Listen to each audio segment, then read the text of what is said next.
Welcome, folks who are on the line. This is a behavior masterclass, which, if you've attended before, is a monthly class where we try to teach people who are in roles related to marketing or market research in the pharmaceutical industry how to utilize and how to apply behavioral science to their day-to-day responsibilities, how to benefit from this field of research in behavioral science to get an advantage or an edge for their brand. So each class is only 30 minutes, and we run through several topics very quickly. So there typically isn't room for Q&A, but everybody's welcome to follow up via email or any other way you'd like to in asking questions about what we discussed during the class. So just very quickly, if you're new to behavioral science, this class is then might be a little overwhelming, or it might be too fast, we can separately bring you up to speed. All the prior master classes have been archived as well, and you are welcome to watch them. But behavioral science is a field of research, or in academia, there's a whole field called behavioral science, which has now won 3 Nobel Prizes. And it's basically looking at how human beings make decisions using mental shortcuts like heuristics, biases, cognitive effects, social biases, psychological biases. You can break them down into many different kind of types of biases. But the whole idea here is that human beings make decisions using mental processes that are quick, fast, and efficient, and they themselves don't realize that they're doing it. And they also don't realize that in the process of doing this, they might even be making some somewhat irrational or erroneous decisions. This field has led to the discovery of many new kind of ways to understand how human beings make bad decisions, like why do people not save money? Why do people not take care of their health early on? Why all of these kind of behavioral challenges that we face in society? This science has shed a lot of light on it. Um, when we talk to people, we often hear that they are very interested in this science, but they don't know how to use it. So the purpose of the Behavior Masterclass is to very specifically demystify or simplify the use and application of this science and bring it down to marketing and market research applications in pharmaceutical industry. So that's how we're going to use examples a lot throughout the whole class to make it very real for you. These are examples you'll be able to recognize immediately. And then after that, if there are questions about how you might still want to apply it to your brand, your disease state, etc., those can be follow-up questions. In each class, we take 2 heuristics or biases or these kinds of mental shortcuts that we discovered. And there are hundreds of them. We know of over 650. And we're basically taking the important ones that we already know play an important role in driving decision making in many different disease states and covering those 2 at a time. So in 30 minutes, covering 2 heuristics and biases, which many other people have spent an entire lifetime discovering and studying those, is a relatively ambitious goal, but we are able to, most of the time we're able to kind of cover it in sufficient depth and detail. We're going to look at examples, as I mentioned, and then give you ideas and suggestions on how you will apply it to your brand or your disease state. So let's jump right in, and we're going to look at the first heuristic of this masterclass. It's called Salience Effect. So let's first start and learn about what it is in the first place, and then we'll start looking at how it drives decision making irrationally, rationally, or suboptimally. What is salience effect? So salience effect is the idea that there are times in life when we pay more attention to either events or activities, something in our life that happens it happens frequently with some kind of regularity. Just because it happens more frequently, it becomes more important in our mind. And therefore, we spend disproportionately more time or effort or money or whatever item you want to pick, that we shouldn't be spending as much of it on that event or on that activity or on that issue in our life. But because it is happening with a higher degree of salience than some of the other events, we tend to focus on it more.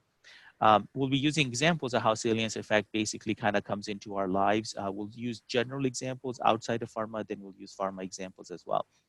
The reverse is also true. Events that may be less frequent, they don't happen as commonly or frequently, but are significantly more important in our life or in a certain aspect of our life, we may undermine or underestimate the importance of those events simply because they are not happening as frequently. So let's look at some examples of how salience effect makes us make wrong decisions. There are many people, you may know some, you may be one of them, it doesn't matter. There are many people who will go out of their way, sometimes miles away from where they live or where the closest gas station to their workplace or their home base is, simply because it offers significantly, in their mind, it offers a significantly cheaper price for gas. Now, in reality, even if it is cheaper, we're talking about cents, right? There's no gas station that's going to be selling gas for $2 when others are selling for $3 or $4, right? It's just not, this is the way the industry is structured at this point in time. So we're talking about it could be 10 cents, 20 cents, etc. And it probably wouldn't even be like as big as 50 cents.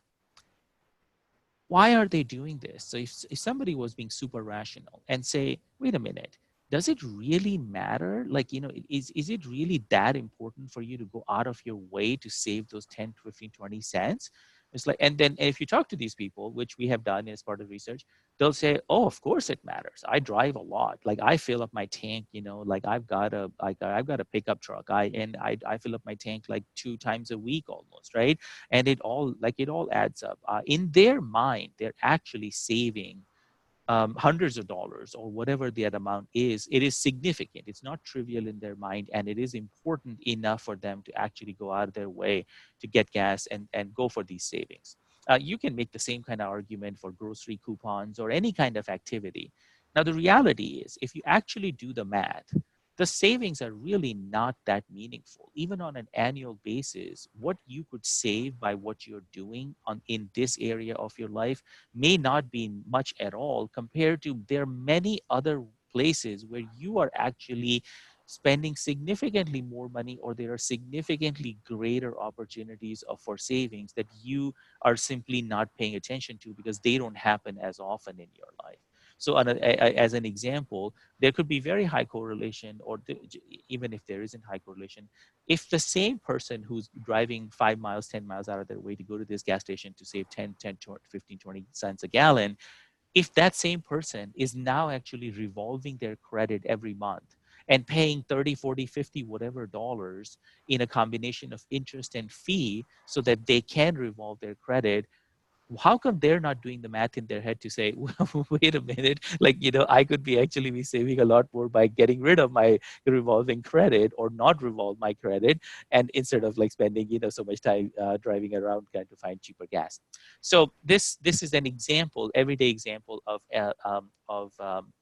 kind of salience effect, that because you fill gas more often, then you pay your bill, credit card bill, or any other activity that doesn't happen as frequently, it simply becomes more important in your mind when it really shouldn't be. Let's take another example. Now we're going to start getting closer to our world in pharmaceutical industry. Heartburn category. Huge category. At this point in time, it's more generic on the RX side or OTC. But at one point in time, Nexium was the world's largest drug, right, in terms of dollar revenue. So huge category. It's a very interesting disease state or condition in that for most sufferers, unless they're like a mild sufferer, right, for most sufferers, heartburn is a chronic condition. Yet, because of the way it manifests itself in their life, it is essentially every episode is in their mind, a distinct heartburn episode. And they happen frequently for heavy users. They happen every day, literally, right? Or several times a week. So they treat one heartburn at a time.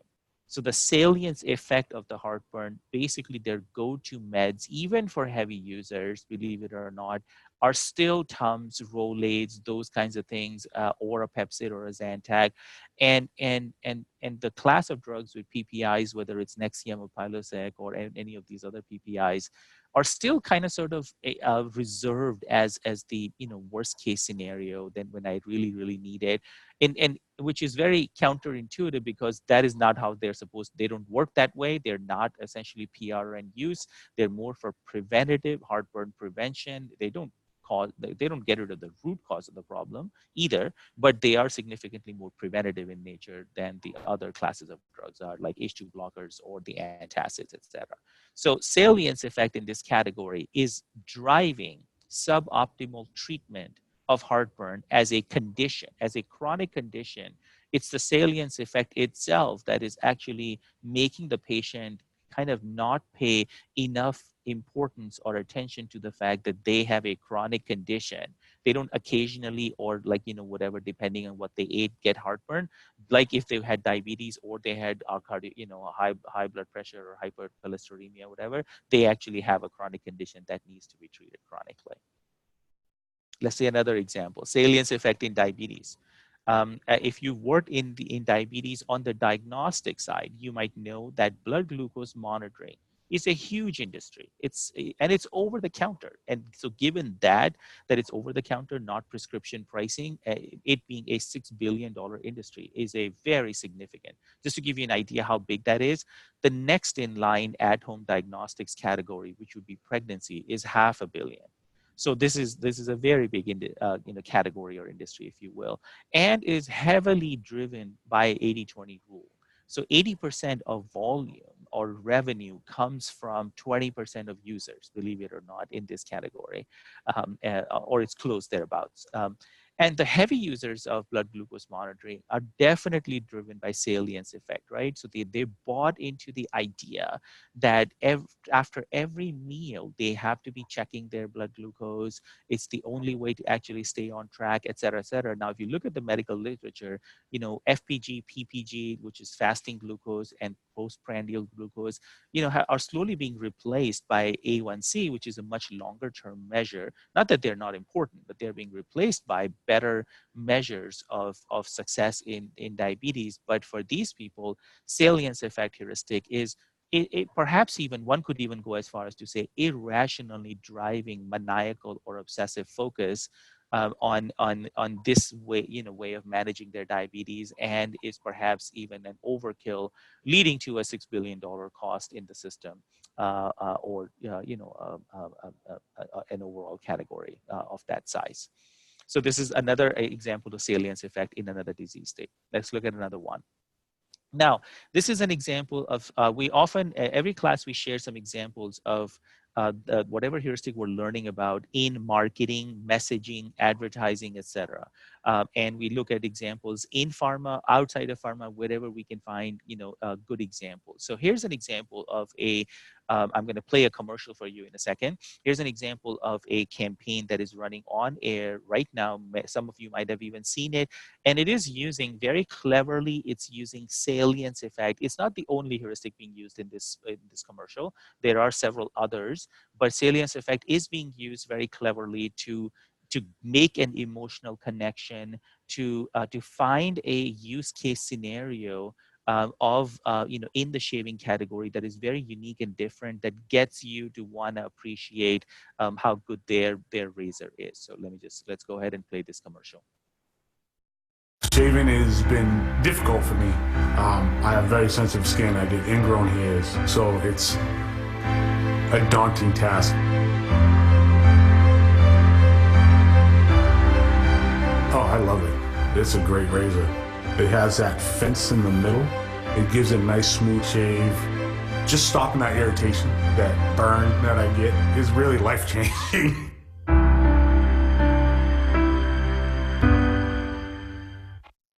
Very different approach from what P&G and Gillette have used in the past. Much more macho, sports, et cetera, type of imagery, and here it's a very different take. And it probably started with an insight that who needs to shave every day? They must, as part of their job or as part of whatever reason, they must shave every day, and has to, even and looks macho and all like tough and everything, yet they could be sensitive. So it's kind of like that could be the starting point of it.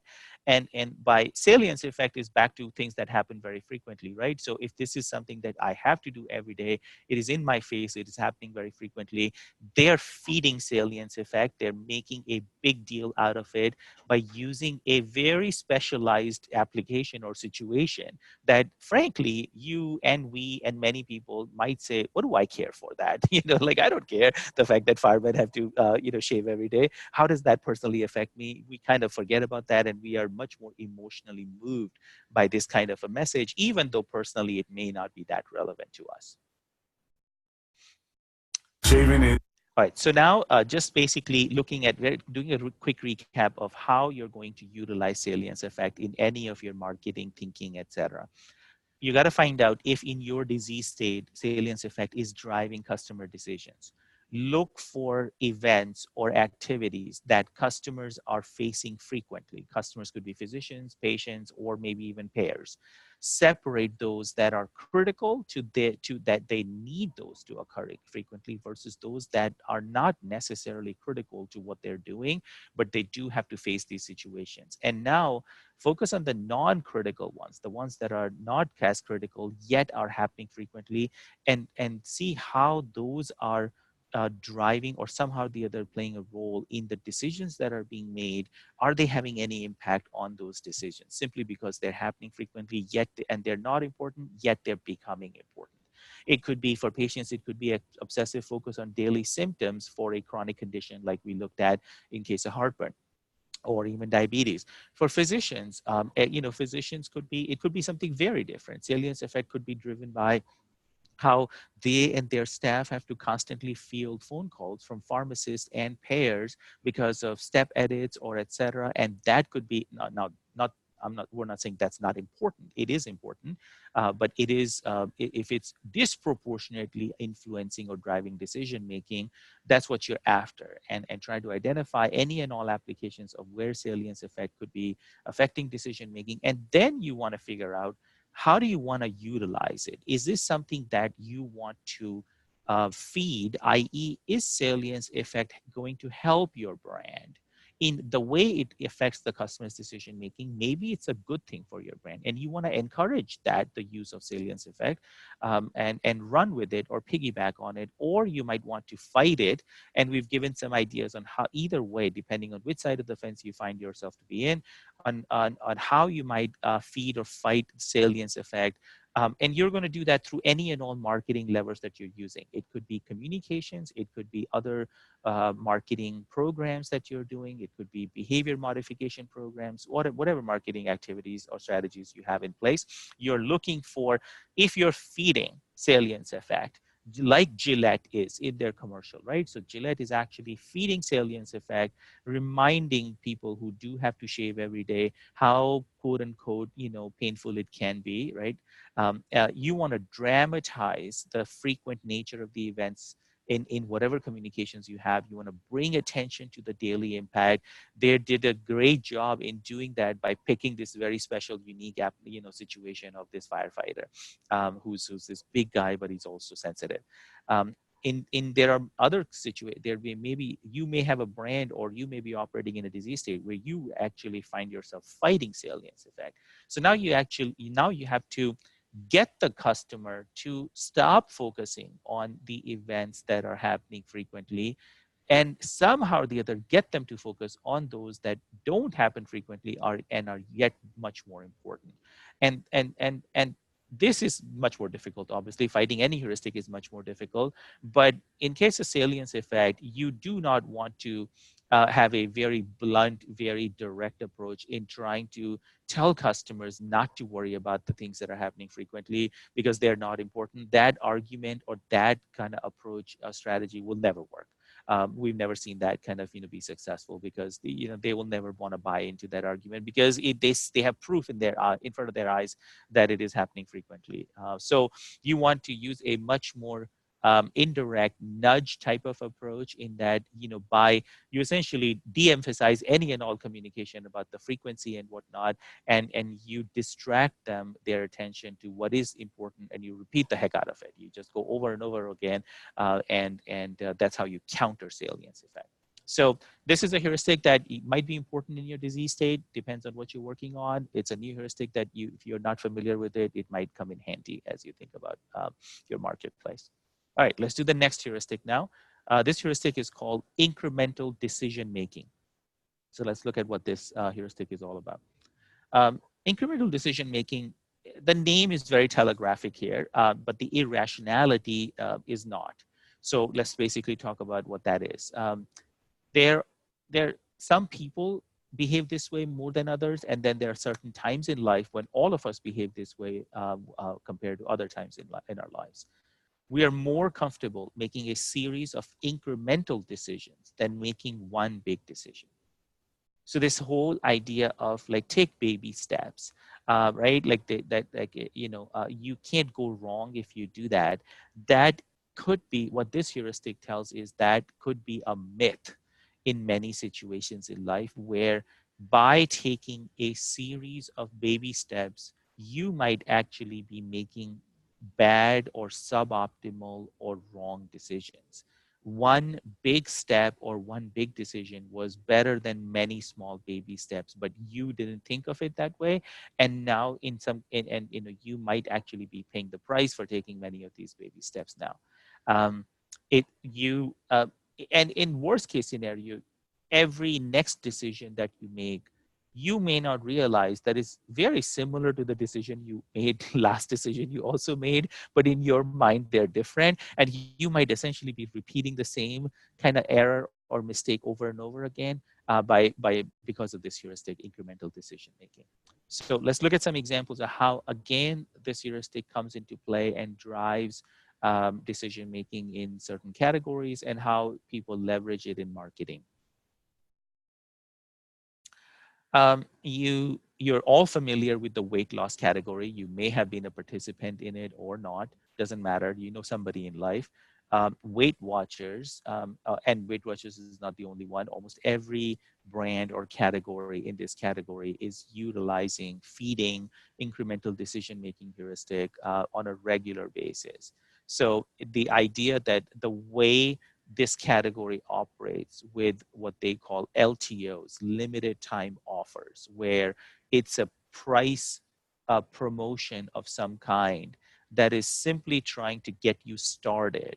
And then by leveraging incremental decision making to then keep you going and hold on to you for 3 months, 4 months, 6 months, whatever it is, and increase your chances of continuing to lose weight. That is the name of the game in this category. That is pretty much what drives their success or growth at this point in time. So this is whether it's an online only program or a store and a kind of online hybrid program, doesn't really matter. All of them use this heuristic in some way or the other for consumer acquisition, and eventually retention. Let's look at another example of incremental decision making. So all of us travel, and we are on planes all the time. And a very interesting dynamic that has happened over the last 10 years or so is, if you're booking your flight online, whether you're doing it yourself or a travel agent or whatever it is, the tools they're using are all the same. You are using something like Kayak or Expedia or whatever it is. And in those, when you're in their world, they are basically, the way Kayak works or any of those sites work, they maniacally make you want to focus on price and price only, price comparisons. You literally, like, if one flight is $5 cheaper than the other, and you're not driven by points, which is the endowment effect heuristic, you are now not want to look at anything other than, okay, this one is cheaper. So in that world, trying to upsell you on any other extras is essentially a non-starter at this point in time. And those sites are leveraging what another heuristic called distinction bias. At the airport, though, if you are checking in at the self check-in counter and you didn't use, pre check-in on and have it on your phone, etc., there are opportunities to utilize incremental decision making heuristic and get you to consider, paying something extra. Now you're a captive audience, and there's no comparisons, there's no distinction bias heuristic becoming in play, and now they could focus on trying to and all of us have like seen this. You want 6 more inches of leg room, you want 15 minutes pre-boarding, you want a extra bag, whatever it is, and almost most of the time most of us say no thank you, no thank you, no thank you, right? But enough people are clicking on enough of those extras enough times that the airline industry is generating tens of billions of dollars in combination of those kinds of upsells as well as the fee that they charge as well. So it's a lot of this $30 billion. In fact, at this point in time, airlines might be making more money on those types of revenue streams than the actual ticket itself, which is mind-boggling, given what industry they are in. And a lot of this additional kind of revenue streams, the additional revenue streams they have created for themselves, can be attributed to incremental decision making heuristic. They're using it to their advantage and feeding it through these activities. So in medicine, you would have seen incremental decision making in a variety of ways.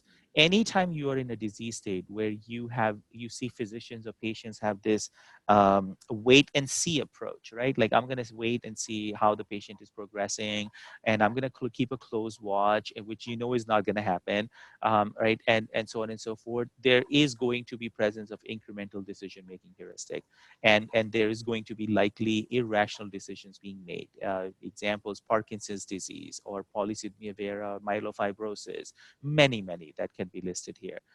Another way that you would have seen this heuristic manifest itself would be start low and go slow type of approach, where it's the way they sequence therapies in their treatment algorithm, how often they cycle, how long do they spend cycling different options within the same class, how titration, how long do they take from the lowest intensive intensity to the highest intensity, how long do they take to make that journey. It could be driven by incremental decision making also, and there's many disease states where this happens: chronic pain, diabetes, asthma, etc. We could go on. In chronic pain, actually, there's the very interesting, this heuristic is actually driving bad medical decisions. So it helps explain it very surprisingly or counterintuitively, although on one hand, we could argue that we have a major problem with over-treatment of pain in our society with opioids. On the other hand, there is also a major problem of under-treatment of pain in medical and documented in medical literature. And it even varies by race and ethnicity. Like, for example, African Americans are significantly less or significantly more undertreated for pain. Pain that is allowed to linger and is untreated eventually will lead to what's known as central sensitization, i.e., your nerves now become more sensitive to pain signals and amplify those pain signals more than they should. And basically, your brain is constantly experiencing or sensing pain, even to the smallest little things. This eventually leads to fibromyalgia or other chronic pain conditions. And almost all the decisions that physicians will make in pain category, they're almost all incremental in nature. No physician like ever sits down with the patient and come up with a plan of action for how we're going to manage your pain, because it may not go away completely, but you have to live a good, successful life with chronic pain. How are we going to do that? And almost by definition at this point in time, pharmacological interventions are not going to be enough. You need a multi-modality type of plan of action, but no physician ever does that. So this is a very good example of a heuristic that is, and pain affects like, what, 60% of the population. So this is a very interesting example of a heuristic that is leading to suboptimal decision making in a big category. Let's look at two examples of advertising, and then we'll close on this heuristic. Here's the first ad. This is from COPD. millions living with COPD, breathing becomes a real struggle. COPD stands for chronic obstructive pulmonary disease, but you may have heard of it as chronic bronchitis or emphysema. Over time, it makes it harder and harder to breathe until you feel like you're breathing through a straw. COPD is the fourth leading cause of death in the U.S. It kills one person every 4 minutes, and it took my grandmother. An estimated 24 million Americans are affected, but as many as half of them don't even know it. It's a race against time to spread the word about this serious disease. If you're over 35 and have ever smoked, you could be at risk. The good news is, there are steps you can take to improve your symptoms. I'm Danica Patrick, and I drive for COPD. Take action today to breathe better tomorrow. Join the movement at driveforcopd.com, take our screening questionnaire today, and talk to your doctor. So this commercial is unbranded disease state awareness education, very mild use of incremental decision making. It's not directly going out and kind of bringing attention to the fact that if you have this or you don't want to be wasting time, it eventually gets to the idea of take action today and urgency. It is trying to establish urgency, but very mildly. Let's look at another commercial that goes a little bit harder at this. It's tough to quit smoking cold turkey. So Chantix can help you quit slow turkey. Along with support, Chantix is proven to help you quit. With Chantix, you can keep smoking at first and ease into quitting. Chantix reduces the urge, so when the day arrives, you'll be more ready to kiss cigarettes goodbye. When you try to quit smoking, with or without Chantix, you may have nicotine withdrawal symptoms. Stop Chantix and get help right away if you have changes in behavior or thinking, aggression, hostility, depressed mood. I'll pause it here so you get the idea. They're using incremental decision making differently, feeding it and leveraging it for their, and everybody knows the phrase, the quitting cold turkey, kind of leveraging that in their campaign. So just to close, if you have market research or any other market intelligence that there's lack of urgency in your disease state, you already know incremental decision-making heuristic is at play. You just want to now figure out exactly how it's affecting decision-making and what decisions are being made as a result that are basically suboptimal or outright irrational decisions. And for that, you can use market research to try to get beneath the surface and identify the psychology that is driving customers who are using incremental decision making. It could be the perceived risk of acting urgently, whether it's personal or professional risk. It's the false sense of control that even if they don't act urgently, they can still get results. It could be denial in realizing that incremental decisions can lead to I'm making the same thing. I'm basically stuck. I'm doing the same thing over and over again and not admitting it. So these are kinds of things that you might want to drill down into to better understand exactly how incremental decision making is driving decision making, and then you can act upon it through your messaging. So today we covered two heuristics, salience effect and incremental decision making. Looked at a lot of examples for both. Hopefully you got enough kind of ideas about how to apply this and look for its presence in your disease state. So thank you for joining us. This was Behavior Class Masterclass number 11. Thank you.